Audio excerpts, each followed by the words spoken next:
সেই প্রশ্ন কিন্তু বৈষম্য বিরোধী ছাত্র আন্দোলনের পক্ষ থেকেও তোলা হচ্ছে, আপনারা আহতদের খোঁজ নিচ্ছেন না, আপনারা আহতদেরকে যথাযোগ্য মর্যাদা দিচ্ছেন না, সেটি করছেন না। তো আপনি জাস্টিসটা করতে পেরেছেন? আমি যে এটা মনে হচ্ছে যে ধরনের এক্সপেকটেশন, আমাদের বিগেস্ট চ্যালেঞ্জ হচ্ছে যে এক্সপেকটেশনটা ম্যানেজ করা। আমরা বলছি তো আমরা কাজ করছি, আমরা প্রত্যেকটা ডেট আমরা খুঁজে দেখছি, অনেক মৃত্যু আসছে, মৃত্যুর খবর আসছে, আমরা প্রত্যেকটা স্ক্রুটিনাইজ করছি, প্রতিটা গ্রামে গ্রামে যাওয়া হচ্ছে, ডিসিদের নেতৃত্বে কমিটি করে প্রত্যেকটা গ্রামে গ্রামে যাওয়া হচ্ছে। আর যে আহত আমরা পুরোপুরি 19,900 জনের মতো আহত আমরা পেয়েছি, প্রত্যেককে নাম ধরে ধরে স্ক্রুটিনাইজ করে কার কিভাবে আহত হয়েছে এবং তাদের পাশে দাঁড়ানো হয়েছে। দুই একটা এদিক বেদিক হয়েছে, আমরা অস্বীকার করছি না, বাট সত্যিকার অর্থে আমরা তাদের পাশে দাঁড়িয়েছি। আপনি যদি ভালো মতো করে এটা ইনভেস্টিগেটিভ জার্নালিজম করেন, দেখেন যে আমাদের দায় কত, আমরা এখানে পারছি কিনা। আমি মনে করি যে আমরা তাদের পাশে দাঁড়িয়েছি, বাট তারা যেটা চাচ্ছেন, তারা আরো চাচ্ছেন, আমরা চেষ্টা করছি তাদের পাশে দাঁড়ায়। বিদেশি সবার সাথে কথা হচ্ছে, ইউএসএ থেকে টিম আসছে, ইউকে থেকে টিম আসছে, নেপালের থেকে কর্নিয়ার নিয়ে আসা হয়েছে, অন্যান্য অনেক দেশের থেকে টিম, চায়না থেকে টিম আসছে, তারা এসে এই কাজগুলো করছেন। আমরা এটাই, এবং 11টা বিশেষায়িত হসপিটালে তাদেরকে আমরা চিকিৎসা দিচ্ছি এবং অনেকে, এবং তাদের তাদেরকে দেওয়ার জন্য হেলথ মিনিস্ট্রি থেকে এক ধরনের আমরা ওয়েবসাইট করে দিয়েছি, লিস্ট করা হয়েছে। এখানে কেউ আমরা তো আমরা এর থেকে আমার মনে হয় না যে আরো বেশি আমাদের করা উচিত, অবশ্যই আরো বেশি সুষ্ঠুভাবে। ক্ষেত্রে আমাদের ব্যুরোক্রেটিক কিছু সমস্যা আছে, সেটা আমরা ওভারকাম করার চেষ্টা করছি। এই উষ্মাটা কোত্থেকে তৈরি হচ্ছে আসলে, যে আপনারা আসলে আহতদের ঠিকমতো খোঁজ খবর নিচ্ছেন না, আপনারা নিজেরা খুব আরাম করছেন কিন্তু আহতরা কাতরাচ্ছে, তাদের দেখার কেউ নাই, এই উষ্মাটা কোত্থেকে তৈরি হচ্ছে?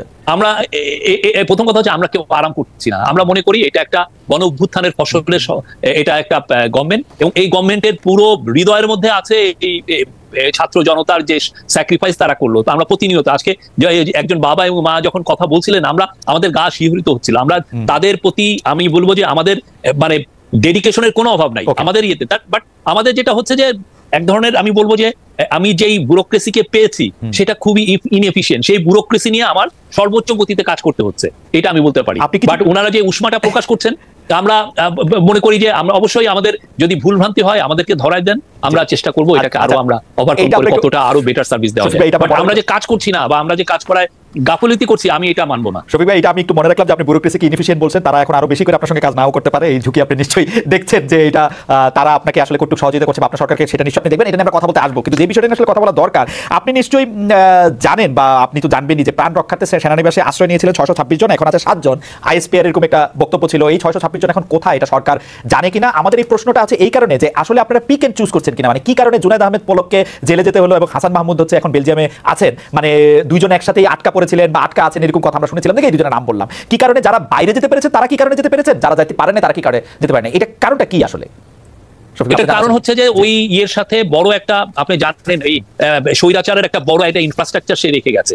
তাকে যে স্বৈরাচার বানাইছে তারা কারা? পুলিশের লোক, সিভিল ব্যুরোক্রেসির লোক, অনেকে তাকে বুড়ে, এবং তারা তার দিকে হেল্প করেছে। আমরা এসে যখন নিলাম 8 তারিখের পরে, আমাদের সর্বোচ্চ চেষ্টা ছিল কে কোথায় আছে, কাকে কিভাবে অ্যারেস্ট করা যায় সেটার জন্য। তো সেই ক্ষেত্রে যেটা হয়েছে যে আমাদের পুলিশকেও তো গুছানো হয়েছে। আপনার পুলিশের টপ লিডারশিপে কেউই অলমোস্ট ছিল না। তো আমি তো ওই কমান্ড স্ট্রাকচারটা প্রিপেয়ার করে যত দ্রুত আমার এগোনো যায় আমরা সেই কাজটা আমরা করেছি, এবং সেই অনুযায়ী অনেককেই অ্যারেস্ট করা হচ্ছে। তার মধ্যে 2-1 জন চলে গেছেন। আমরা মানে কি বলবো, আমরা চেষ্টা করেছি তাদেরকে কেননা তাদের সবার হাতে রক্ত, তাদেরকে অ্যারেস্ট করাটা আমাদের নৈতিক দায়িত্ব। আমরা সেই অনুযায়ী চেষ্টা করছি। শফিক ভাই, আর্মি কি কোনো পিকেট চুজ করছে? কারো যাইতে দিছে, কারো আপনি করে রাখা দিছে, কারো? আমাদের কাছে এরকম কোনো এভিডেন্স নাই, সরি, এরকম কোনো এভিডেন্স নাই। মানে যারা পালাইছে তারা, মানে আপনারা সবাই ধরতে চাইছেন কিন্তু কিছু হইলে পালাই গেছে, ব্যাপারটা কি এরকম?